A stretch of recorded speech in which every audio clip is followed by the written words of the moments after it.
So since we looked at one of these, quote, difficult scriptures, when you first read it, you think, wow, Paul's getting rid of the law, so you have to be careful with his writings. Peter said, had a tough time understanding Paul's writings. Now, since we know that Paul's not doing away with it, let's go back to this second commandment. It's still in force. What was the second commandment? Matthew, the 20th chapter. Now, I'm not covering obviously all the difficult scriptures in the New Testament. There's another difficult scripture there in Romans, the 3rd chapter. But I'm just taking them one at a time here. But we know that that's what it should read like. So go to Matthew, the 22nd chapter, and verse 36. Of course, this is a lawyer tempting Yahshua.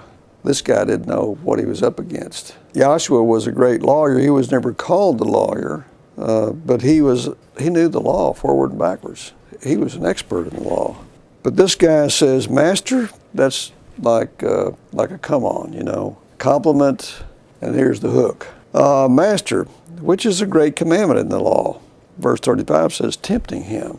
Here's what Yahshua said. He said, you shall love Yahweh, your Elohim, with all your heart and with all your soul and with all of your mind. Where did he get that idea? Deuteronomy, the 6th chapter, and verse 5, he quoted the law. So if we're being tempted in a situation, if we can bring a law to mind, it helps with the temptation. When Satan tempted Yahshua, he said, make these stones be bread and cast yourself down from this mountain and angels will bear you up. And every time Satan came back with something like that, Yahshua's reply was something from the law. No, man shall not live by bread alone. You shall not tempt Yahweh your Elohim, when he's talking about throwing himself off the mountain. So that's our defense. That is our defense, is knowing the law. If we don't know the law, we're defenseless against the enemy, against Satan. And that's why Yahweh is so blessed this church, is because he's given us a defense against the arrows, the deceptions of Satan. People in the world don't have that defense. They are totally at his mercy. And so consequently, they do his bidding. If he says worship on Sunday, they say, how long do you want me to worship? They're totally defenseless against it. So that's a very important point we need to keep in mind, that our hedge, just like Job had, our defense, just like Yahshua's defense, he's the example, he set the example. Our defense is this law. So, he says, he simply quotes Deuteronomy 6th chapter, verse 5. And then he skips around. Now see, he's showing his knowledge of the law. He goes to another commandment outside the 10. We know that this one he just quoted there is in the 10 commandments.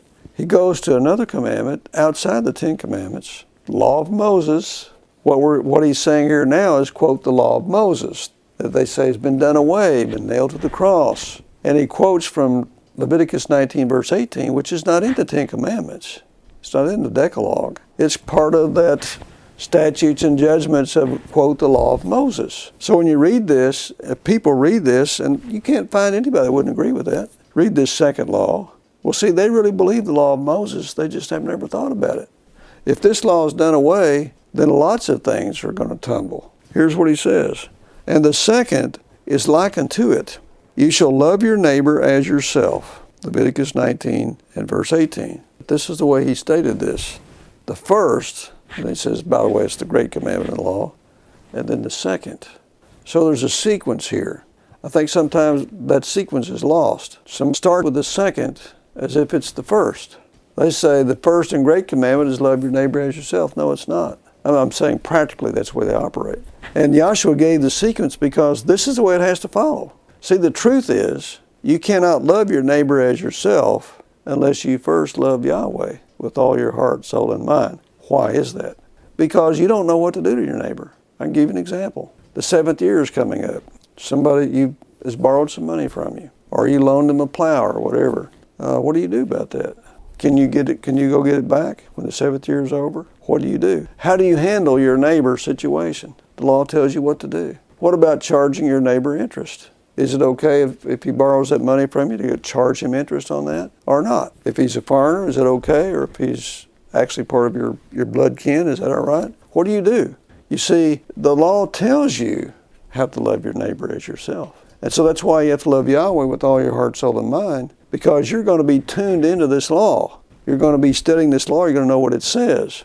And once you do that, then you're armed with the correct knowledge to be able to love your brother as yourself, your neighbor as yourself, like we're supposed to do. So it goes in a sequence. You can't fast forward past the first one, go to the second one, and basically focus in on it and pay lip service to the first, because then you have a society that runs backwards.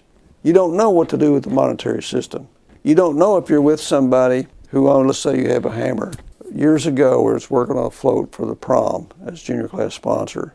I had a little hammer there, a friend of mine, we were working together, and he used it, of course, as a piece of junk, but it tore up. Well, he reached for his billfold and wanted to pay me for that hammer. I said, you don't owe me anything for that. How did I know that that's the way to treat my neighbor? Because the law says if you borrow an object and the owner is in their presence when you're using it and it breaks or tears up, you owe him nothing. You owe the owner nothing. But if you're using it alone by yourself and the person who owns it is not there, then you must pay him for the item that's broken. So that's how you know how to treat your neighbor. See, we're not born with innate knowledge about how to treat people. All we know is this: when certain things happen to us, we know how we feel. And when certain things happen, we see certain other things happen, we know how we feel. How do you know if that feeling is correct? Well, your feelings are often determined by your DNA, your background, the values that you've been raised to believe and have, the conscience that you have developed from a child. Is the conscience poorly educated or is it properly educated? You cannot let your conscience be your guide.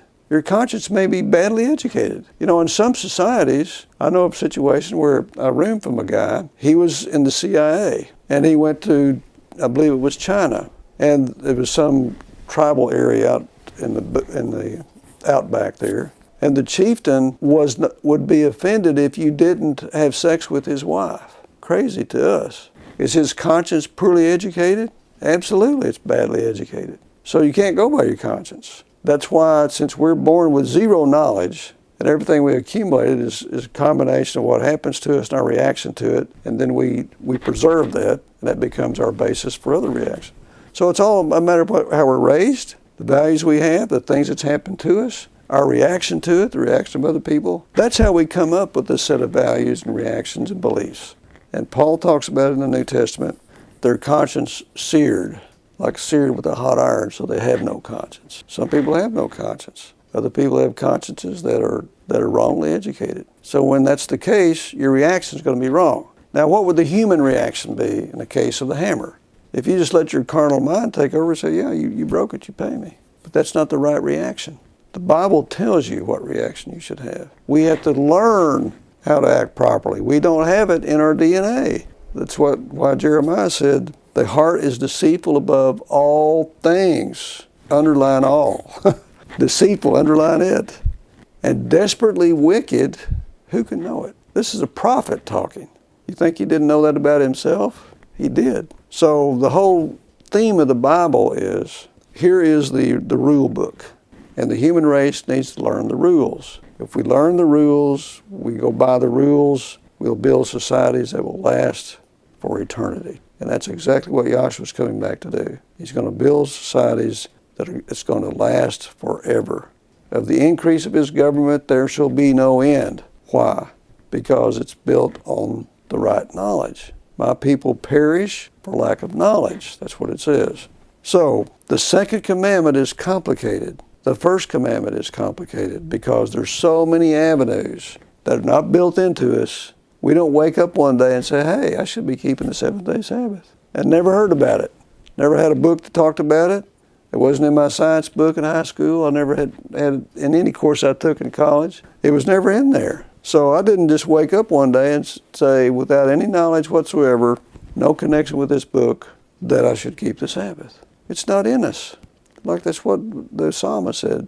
It's not in a man that walks to direct his own path and his own steps. That's why we ask Yahweh to correct us. So when you look at it from that point of view, the second commandment definitely depends on the first commandment. That's what Yahshua was saying. First one, second one. Do you start with the second one or do you start with the first one? You start with the first one. You pay attention to the greatest commandment, you get that in place, and then you're able to handle the second commandment. You can't handle it if you don't have the first one. And that's a mistake that modern religion makes. So got it upside down. Their religion, if you look at it, to some extent, they don't do it perfectly, but they tend to focus on how we treat each other, which is important. Obviously it's important, but they don't know. They don't know what kind of deals to make. They don't know what sort of economy we should have. They don't know how to treat each other on all the aspects of Yahweh's law because they're ignorant of it. So as a result, we're not. We think we are. As a nation, quote, Christian nation, we think we're keeping the second commandment. We're breaking it right and left, everywhere. But you know what? People don't believe it because of the way they feel about the reaction. It happens all the time. How many times have you seen something happen where people's reactions say, well, that's just absolutely not fair, when it's just as fair as it can be?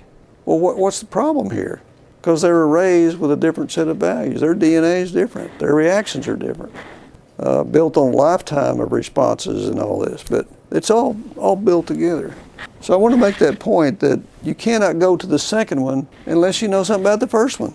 That's just the way it is. Joshua said on these two commandments, not on one of them, on these two commandments. One's in the Decalogue, one's in the Ten Commandments, and one's out there in that old law of Moses out there. Everything depends on these two. If you're smart enough, if we were smart enough to be able to logically put it all together, we could take these two commandments and we could figure out why you don't charge interest, why you don't do this, why you don't do that. We could understand, we could, shall we say, sort of make up all the other laws from these two, but you know, it takes a super intelligence like Yahweh to take these two commandments and then come up with all the others, all the laws of sacrifices, all the laws of cleanness, all the laws of the holy days. All these things are derived from these two laws, if you're smart enough to know how to do it, which the human race isn't. That's why they're revealed. We're not smart enough to figure it out. You know, if we were, think about it. If we were smart enough to figure it out after 6,000 years, don't you think somebody would have figured it out? Some scientists would have discovered it somewhere. I mean, we've been dissecting the atom since the 20s, 30s. In 1928, they dissected the relationship between matter and energy, and that was published in 1905. So we've been knowing about this, but they can't seem to find the Sabbath anywhere. I mean, where is it? These basic laws, we just can't seem to get there because we're not smart enough.